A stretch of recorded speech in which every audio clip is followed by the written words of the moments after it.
crying in front of your narcissist. So if you're new here, I'm a diagnosed narcissist. I have narcissist personality disorder. And sometimes you'll notice, like when you cry in front of your narcissist, they'll go blank. They'll just stare at you. And sometimes they'll get mad. And the reason I found out behind this, because from personal experience, is because I never understood the emotions that cause my wife or whoever to cry.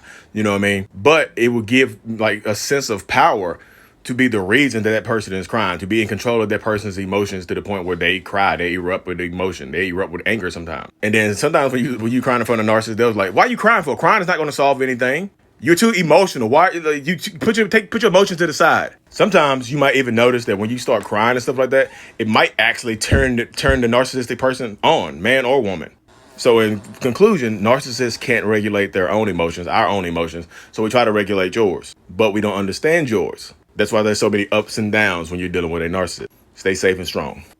So what is going on, everybody? Welcome to another episode of A Narcissist Explains. My name is Lee Hammock. I am known as Mental Healness on TikTok and Instagram and on Twitter as well.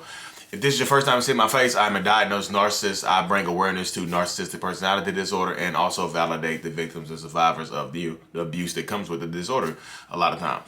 So in this TikTok right here, I talk about crying, what happens when you cry in front of a narcissist. Because I know a lot of people say that narcissists can't feel emotions, like we are just robots. Like we're robotic people programmed to just, to hurt and destroy. But your normal, average, run-of-the-mill narcissist like myself is not a sociopath. I have sociopathic traits, but I'm not a sociopath or psychopath. I have emotions. I can feel like happiness, love, all that other good stuff, But, the easiest emotion for a narcissist to feel is anger. You know what I mean? Because I experienced what is known as arrested development. Arrested development means you skip a stage of emotional development in your youth. So pretty much I had to grow up faster than, my peers, my brothers, and things like that. So I was like a little adult skipping developmental stages. So the easiest emotion I know how to experience is anger. So because anger is very easy. Anger is very, very easy for me to experience. And the other emotions like the emotional crying, the happiness and other stuff, the empathy, all the other stuff is harder to experience. Well, so if anger is easy and anger gets the job done, if I'm yelling and screaming and raging and it accomplishes the job, then that's what I'm going to go to. And then anger becomes the go-to emotion. I know I've seen a couple people saying that, quite a few people saying that anger is a secondary emotion, which, I agree with. So when you're crying in front of a narcissist, like a lot of times the narcissist does not understand the emotions behind the crying. They don't understand why. I mean, they know why you're crying sometimes because they are the reason you're crying, like yelling, screaming, whatever has gotten you to the point of crying. They know why you're crying. They just don't understand the emotions behind why you're crying. So that's why they'll sometimes, like when you're crying, they'll sit right there and stare at you like a robot. They'll stare at you. They have this robotic stare in their eyes where they're just staring at you like, like you don't mean anything to the world. Like, what are you doing? They'll get angry sometimes. When you start crying, you get emotional. The narcissist will get angry. They'll start yelling and screaming at you. Why are you crying? Why are you getting so emotional? I've done a lot of this stuff. So that's why I'm coming from a place of experience right now. Why are you crying? Why are you getting so emotional? Crying isn't going to solve anything. You think your crying is going to make these problems go away? No. Crying is not going to solve anything. Why are you crying? Why are you so emotional? Suck it up. You need to be on tougher skin. Or they'll try to rationalize and say some stuff like, oh, I was joking. Why are you crying? You can't take a joke. Gaslighting you and, invalidating your emotions at the same time. You know what I mean? And sometimes, not even in rare circumstances, a lot of times, when you are crying, do not be surprised. Don't be surprised at all. Like I said in the video right here, if it turns the narcissistic person on, male or female. This is not just for men either. This is for women as well. Because I get a lot of people in my comment section on TikTok like, why are all men like this? Why men? And I'm just like, look, it's not just men, because I talk to it's not just men that do this. It's women as well. You know what I mean? So women do the same. Women do it as well. With emotional men. So don't be surprised if when you start crying and yelling and screaming or whatever and looking for validation, if the narcissistic person in your life gets turned on or aroused to the point where oh my God, you're so hot right now.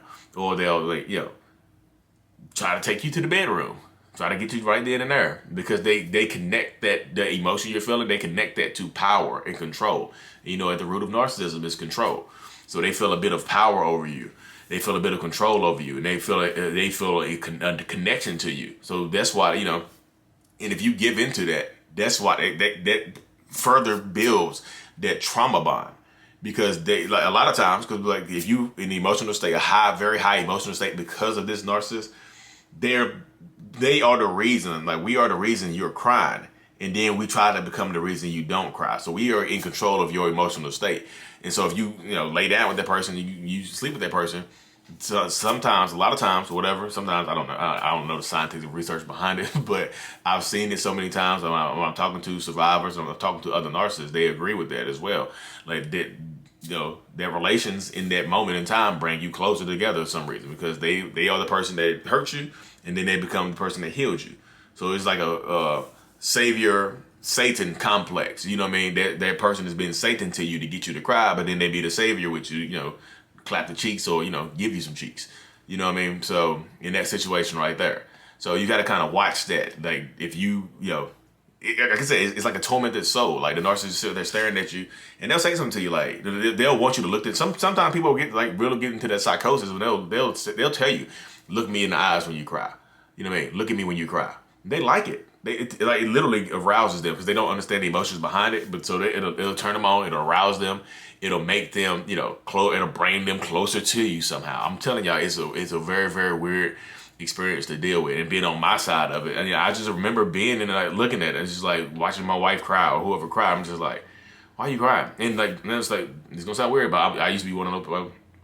I haven't done it in a long time, but I used to be one of those people that get aroused when people cry or yell and scream, like the results of the reactive abuse. Like if you're yelling and screaming at me and you hit me or something like that, and I would just, that's my reaction, is to be aroused. So that was one of the things that I'm not embarrassed saying. I don't know why I said that. But if I'm not honest on my channel, I'm not going to be the self for a narcissist. I have to let you into the dark side a little bit here and there. Okay, so don't hold it against me. And don't what they said, don't nail me to the cross. I know some of y'all religious people want to try to bury me and burn me in the lake of fire and whatnot, which is kind of hilarious. But yeah, so it will sometimes turn them on because they don't understand the emotions, and then they feel in control of you. And if they control you, they want to lay down with you, sleep with you, do whatever to you.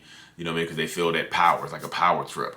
And like I said, sometimes sometimes the tears, the crying, the emotional state that you're in will make them mad as hell too, because they'll start raging out on you. So your tears, your emotional reaction could lead to them yelling, screaming, and trying to hurt you.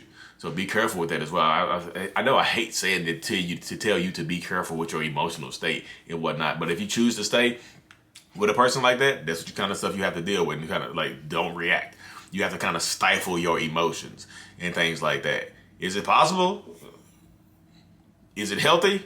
I don't think it's healthy. You know what I mean? Stifling your emotions, because I think when you internalize so much stuff, when you internalize all that, if you start to have to internalize your emotions and you don't let them out, then it starts to literally poison you. It causes more stress and cortisol to build up. So you might actually start gaining weight and becoming more unhealthy. So not only does it start to affect your mental health, it leads to start affecting your physical appearance and your physical health as well. So I hope this helps. I hope if y'all like these type of videos, please let me know. I'll continue to do them every day. But anyways, thank y'all so much for tuning in. Thank y'all so much for the support of the Narcissist Code, and so much for this new series I'm starting as well. I'm still doing the Narcissist Code podcast and episodes as well. So like and subscribe to that. I appreciate everybody. Like and subscribe to the channel. Let me know what you think. I really truly appreciate everybody. Thank y'all for tuning in. Mental Illness is out.